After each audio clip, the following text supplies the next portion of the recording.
We live in a world that rewards appearance over essence. You can pretend, smile when you are breaking, nod when you disagree, say yes when your soul screams no. And if you betray yourself with enough consistency, you might just get everything you think you want. Success, approval, status, applause, but let me ask you this, at what cost? There is a self within you, not the one you show in public, but the one that watches in silence. The one that feels the tension when you lie, the ache when you conform, and the grief when you become a stranger to yourself. That self keeps a record of every compromise, and that self is the foundation of your life. When you betray it, you might rise quickly, but your roots will rot. You will wear masks so often, you will forget what your real face looks like. You may think you are winning, but deep down you're hollow. You laugh, but it's practiced. You speak, but it's not your voice. You're surrounded, but you are not seen. The world may be fooled, but you are not. And that is the deepest kind of suffering, to lose the world and yourself in pursuit of an illusion. You see, the danger is not that betrayal brings failure. The danger is that betrayal brings success, and then teaches you to repeat it. But here's the truth. Real power, real confidence is born when you stop negotiating with your truth. When you stop sacrificing your voice to be accepted. When you stop living as an actor and start living as a human being. People say, be fearless. That's incomplete. Be truthful even when fear is loud. Be authentic, even when it costs you. Because what you get from betrayal is never worth what you lose. Your shadow, the part of you you've rejected, holds your fire, your instinct, your brilliance. It is not evil. It is unacknowledged. When you integrate it, you stop being controlled by what you don't understand about yourself. Yes, it's easier to conform, but easy is rarely meaningful. To not betray yourself means to face uncomfortable truths. To disappoint others before you disappoint your soul. To stand alone, if necessary, but to stand whole. So, if you want everything, learn what that truly means. Not applause, not trends, not likes or status, but clarity, freedom, and the inner peace that comes from being able to say, "This is who I am, and I did not abandon myself to get here." There is a moment in every life when a person realizes they are not who they appear to be. That moment may come quietly in the silence after a meeting where you agreed with something you didn't believe, or during a conversation where you laughed at a joke that insulted your values. That quiet discomfort you feel, that inner dissonance, is not weakness. It is your true self resisting the mask you've worn too long. Society does not reward authenticity immediately. It rewards adaptation. From childhood, we learn quickly. Smile even when you're sad, agree even when you're confused, and play along even when something deep inside is screaming that this isn't right. You learn to survive by becoming what the world wants. A student who memorizes instead of questions. An employee who obeys rather than thinks. A partner who suppresses rather than expresses. Over time, these performances become so polished, so habitual, that you no longer see them as performances. You call them you, but they're not. What you call you is often just the version of yourself that you've constructed for others to be liked, accepted, and safe. This is what is often referred to as the mask or the persona. It is the face you wear to face the world. It's not inherently wrong. In fact, we need some form of it to function in society. But problems begin when you become identified with it. When the mask is no longer something you wear, but something you mistake as your skin. You say what you're supposed to say, you believe what you're supposed to believe, you want what you're told to want, and slowly, quietly, the real you begins to retreat, not because it is weak, but because it is ignored. The cost of wearing the mask is not visible at first. On the outside, you might look successful. You say all the right things, you meet expectations, you fit in, but internally something feels off. You experience an unease you can't explain. A persistent fatigue even when you rest, a growing bitterness that leaks out in small, cynical comments, a low-grade resentment toward life itself. This is the soul's rebellion against betrayal. You see, every time you silence your real thoughts to be polite, Every time you go along with the crowd just to avoid rejection, every time you ignore your intuition because it's inconvenient, you strengthen the mask and weaken your connection to yourself. You may become liked. But you won't be loved, not really, because even those who love, you won't be loving the real you. They'll be in love with a mask, a projection, a performance, and somewhere deep within you will know that. That knowledge, however subtle, erodes your confidence, your joy, your freedom. This is why many people who appear successful suffer from intense inner confusion. They've achieved the image, but lost the essence. They've gained approval, but feel empty. The world claps for them, but the applause sounds hollow, because it's not for them, it's for the act. The danger of living this way is not that you'll be unhappy, it's that you'll be unreal. And when you're unreal for too long, life stops feeling real. Moments pass without presence, achievements feel anticlimactic, relationships feel distant, you smile in photos, but it feels like you're watching your own life happen from far away. The question then is not, should I wear a mask? Sometimes you must, we all play roles. The deeper question is, do you remember who you are beneath it? And are you willing to return to that self, even if it means disappointing others? Because if you don't, if you keep choosing the mask over the truth, you will get what you want, but it will not satisfy you. And the more you betray your real self, the more the mask becomes a prison. To reclaim yourself, you must learn to risk authenticity, to speak even when your voice shakes, to say no even when it invites disapproval, to stop performing and start revealing. This is not rebellion. This is realignment. Until you confront the mask, you cannot confront the deeper parts of you that are buried beneath it, the fears, the doubts, the desires, the shame, and yes, the greatness that waits in your shadow. Once you begin to peel off the mask, something else rises to the surface, something darker, more unsettling, and often more powerful than you expect. That something is what you've been taught to fear, hide, or suppress. It is your shadow, the side of you, that carries everything you have disowned, denied, or buried. The shadow is not evil. It is simply unseen. It is the truth you weren't allowed to speak, the rage you weren't permitted to feel, the ambition you were told was arrogant, the desires you judged as sinful, and the grief you never gave yourself time to mourn. It's every thought you've suppressed to be good, every impulse you've ignored to appear calm, every craving you've shamed to stay acceptable. And while your mask is carefully crafted, your shadow is wild and raw. The problem is not that it exists, the problem is that you pretend it doesn't. You think you are only your politeness, your kindness, your intelligence, your patience, but what about your envy, your jealousy, your manipulative tendencies, your pride, your insecurity? You are all of that too, and the more you push these parts into the dark, the stronger they grow. What you reject within doesn't disappear, it only waits for the right moment to come back with more force. You see it in the person who seems kind but suddenly erupts in anger. You see it in the spiritual teacher who preaches humility but is secretly addicted to control. You see it in yourself when you lash out in ways you swore you never would. That's the shadow breaking through the mask, not to destroy you, but to be acknowledged.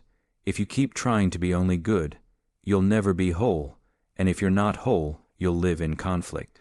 One part of you will always be trying to silence another. You'll set goals but sabotage them. You'll form relationships but push people away. You'll smile at the world while battling storms inside. Integration, not perfection, is the key to peace. To meet your shadow is to meet your repressed truth. It's not easy. You might discover that your hatred of someone else is actually your own unresolved resentment, or that your judgment of others hides your own self-doubt. You might find that the weakness you mocked in others is the vulnerability you were never allowed to express. The shadow isn't only made of darkness. It's also made of gold, parts of your potential that were rejected before they could grow. For example, many people suppress their assertiveness to avoid conflict. Over time, they become passive, agreeable, and disconnected from their inner strength.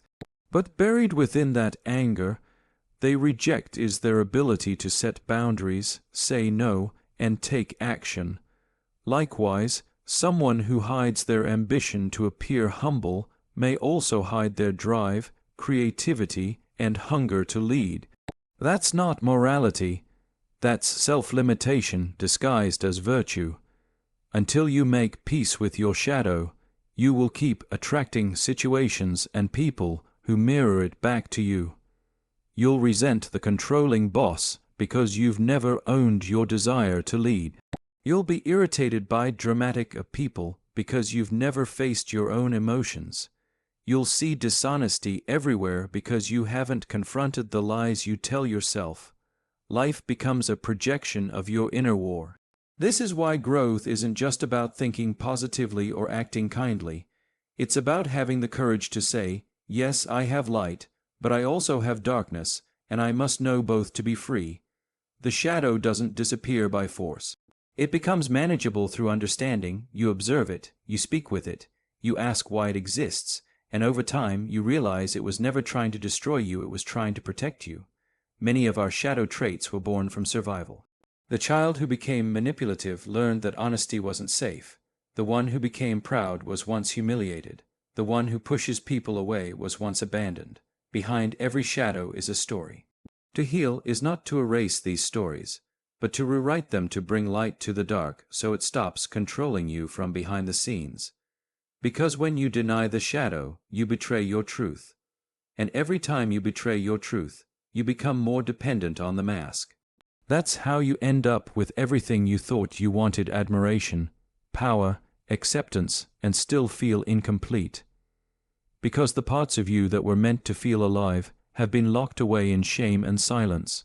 You cannot become whole by amputating parts of yourself. Once you see your shadow, you're faced with a decision: confront it or retreat.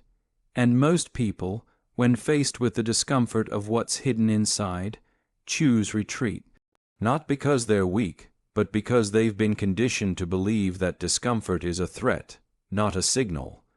So they trade truth for comfort, and the trade seems harmless at first. Comfort, in this context, is not warmth or peace, it is familiarity. It's the safe repetition of patterns, even when those patterns are destructive.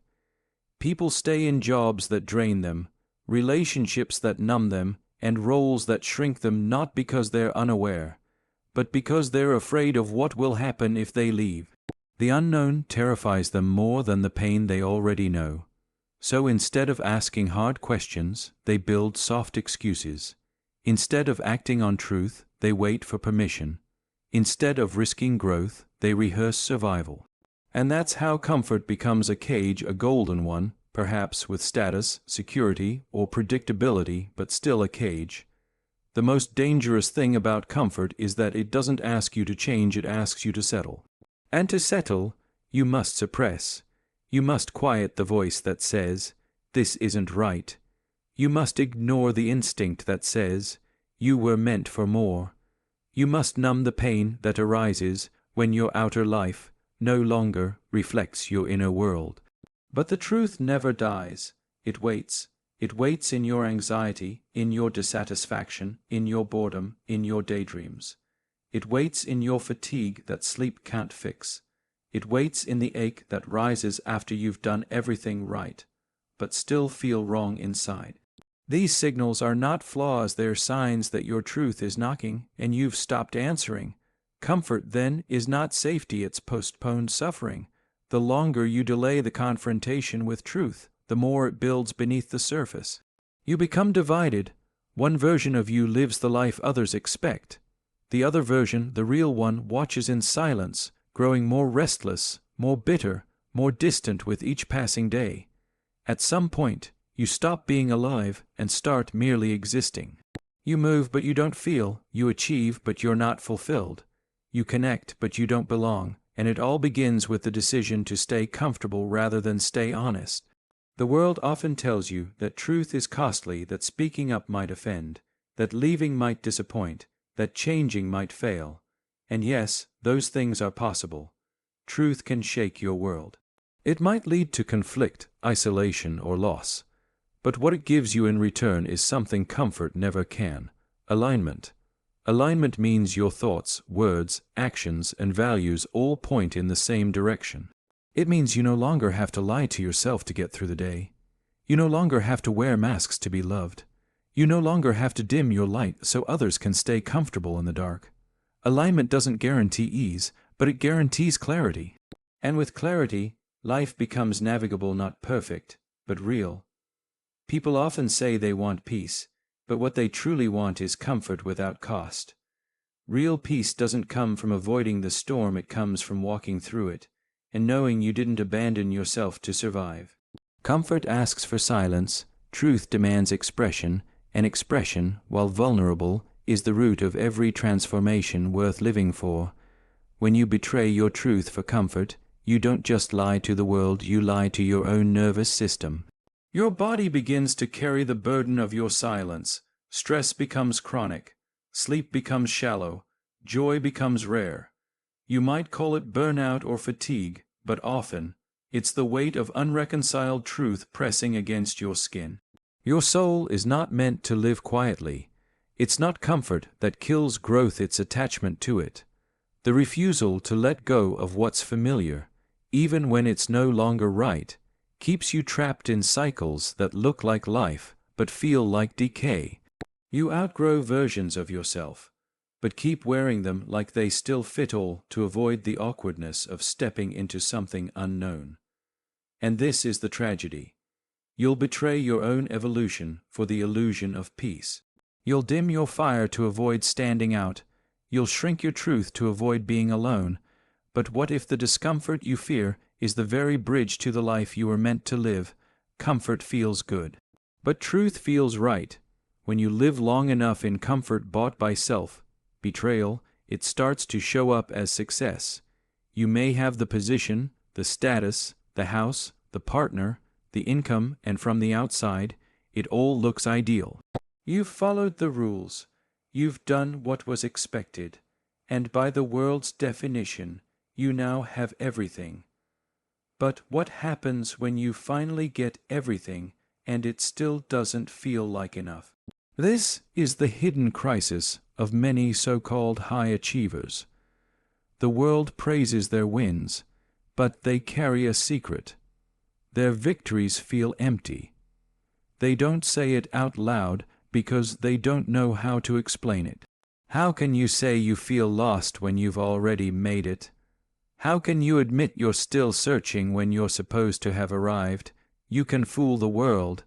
You can even fool the people closest to you. But you can't fool yourself.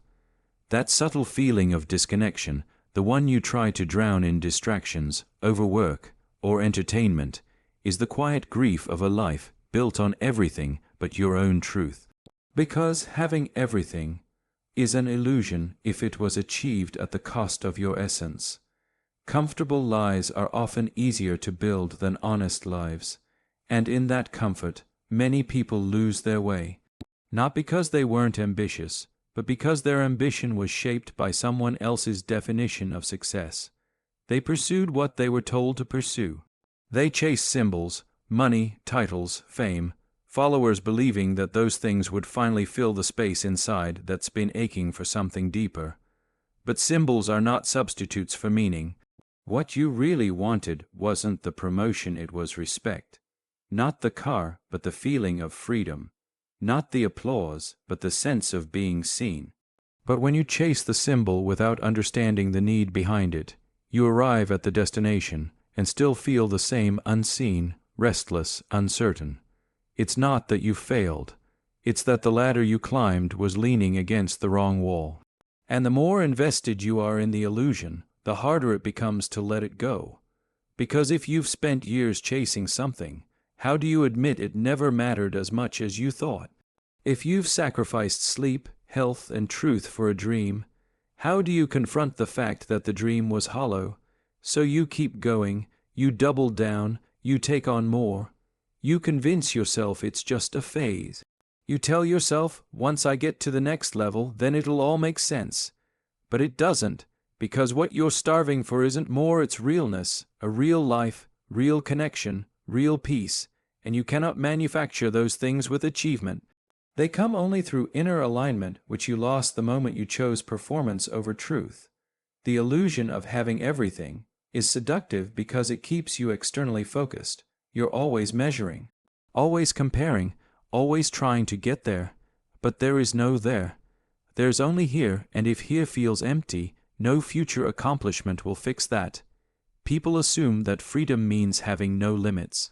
But true freedom is having nothing inside you that you're running from, and that's not something you can buy, earn, or fake. It comes from knowing yourself, honoring your values, and living in a way that doesn't require constant justification.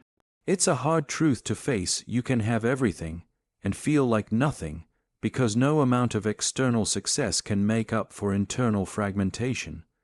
And the deeper tragedy is, once you reach that level of everything, you become even more afraid to lose it, even if it never fulfilled you in the first place. That fear keeps you stuck. You stay in the job that pays well but kills your spirit.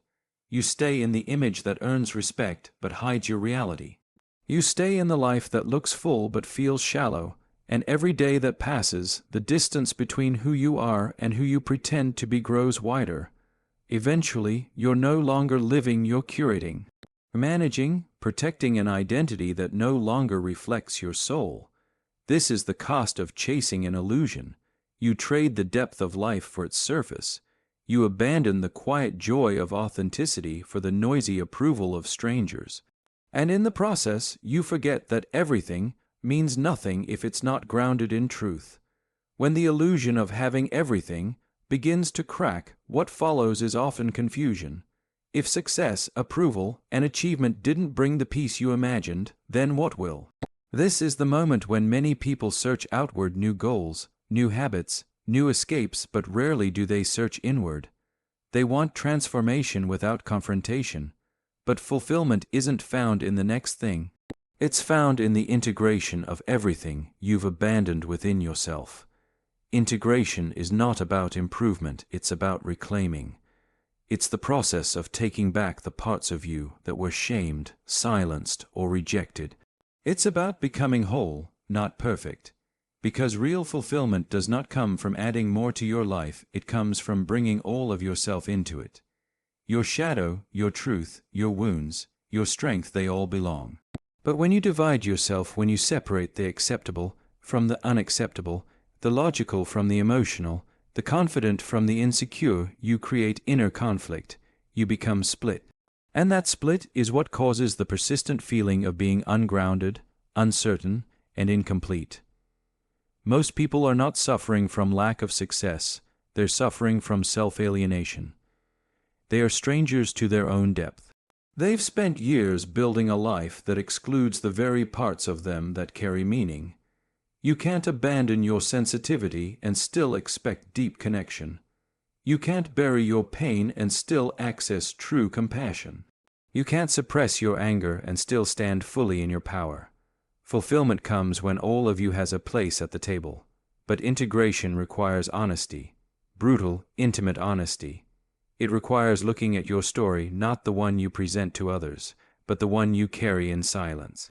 It means confronting your motives.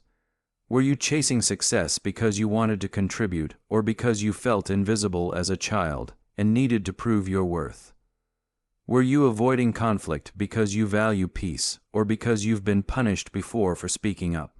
Were you being humble, or were you afraid to own your greatness? Without that honesty, you live a life of reaction. You react to fear by avoiding risks. You react to shame by hiding. You react to rejection by performing. And slowly, your life stops being a choice and becomes a reflex. But with integration, you stop reacting and start responding, not from habit, but from wholeness. To integrate doesn't mean every part of you is right. It means every part of you is real. And what is real must be seen, understood, and placed in proper relationship. For example, your anger is not the enemy. If integrated, it becomes your boundary. Your sadness isn't weakness. When integrated, it becomes empathy. Even your ego, when integrated, becomes drive and resilience. These things only become toxic when they are denied and left unconscious. The danger of living unintegrated is that you become a contradiction to yourself. You might preach compassion while secretly judging everyone. You might appear confident while constantly seeking validation. You might wear a smile while silently breaking.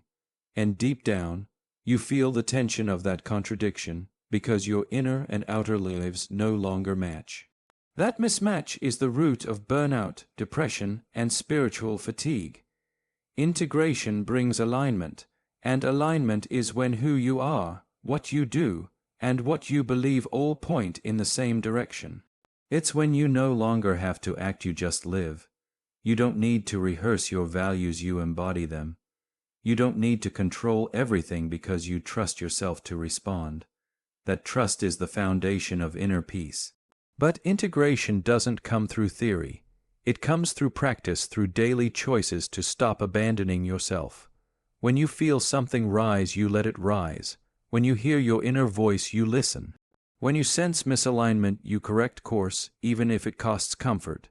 You stop filtering your identity through other people's expectations and begin living from the inside out. This is not about becoming someone new. It's about becoming someone true. And when you live this way, something extraordinary happens. You begin to feel fully, deeply, honestly. Joy becomes real. Relationships become intimate. Work becomes meaningful. Silence becomes restful.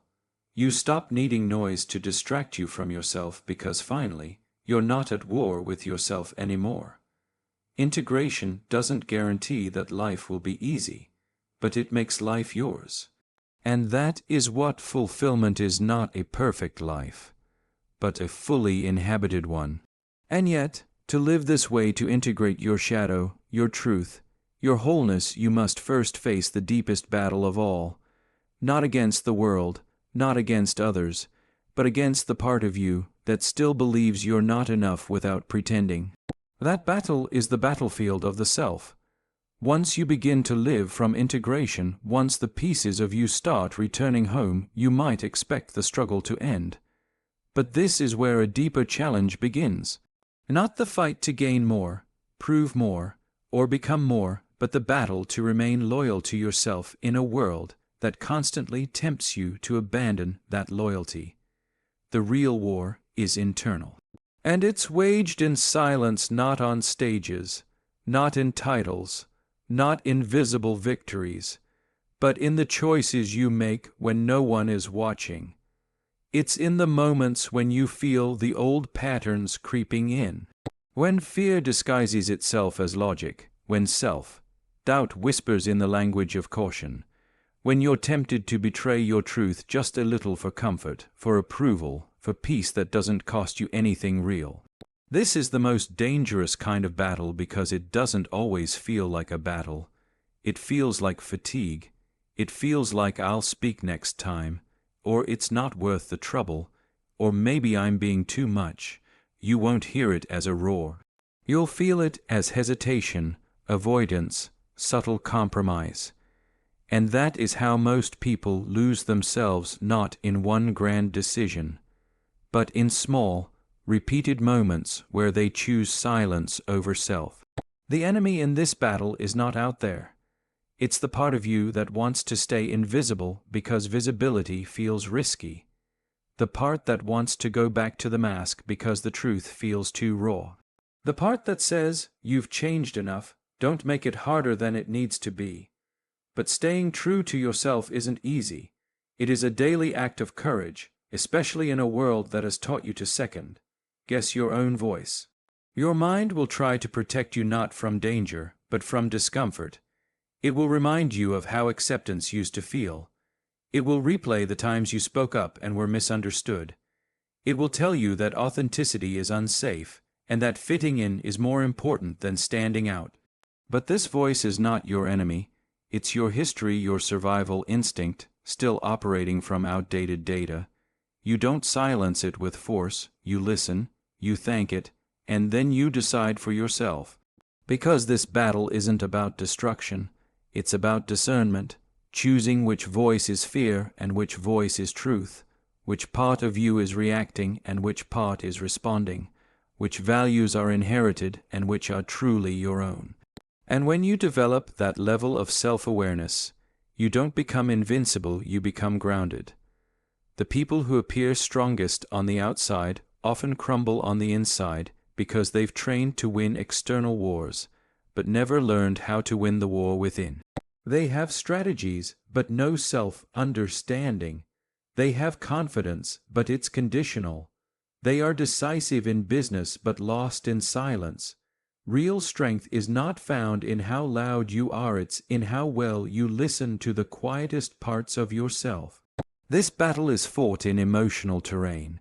When grief arises, will you numb it or sit with it? When jealousy surfaces, will you judge it or inquire into its source? When ambition knocks, will you ask whether it's coming from purpose or from lack? Every emotion is a messenger, and your ability to meet these messengers without shame is the essence of inner strength. No one else can fight this war for you. No guru, no system, no external structure. Guidance can help, but the final decisions, the internal alignments, are yours alone. And the moment you realize this, a new kind of power awakens. It's not the power to control life, but the power to meet life without abandoning yourself. Because that's what this battle really is, a test of self-loyalty. Can you be honest when lying would be easier? Can you be vulnerable when armor would protect you? Can you move forward when fear demands that you freeze? Most people think courage is loud, but sometimes courage is quiet. It's the whisper that says, "I will not leave myself again." It's the choice to stay with your truth, even if it costs approval, even if it means starting over, even if it means standing alone. You don't need to win the world. You need to win yourself. Because when you are internally united, when the mask has dropped, the shadow has been seen, the truth has been honored, the illusion has been dismantled, and yourself has been integrated, then no external chaos can truly destabilize you. And that is the paradox. When you stop betraying yourself, the world no longer owns you. The battle doesn't disappear, but you're no longer afraid of it, because now you know who's fighting and, more importantly, who you're fighting for.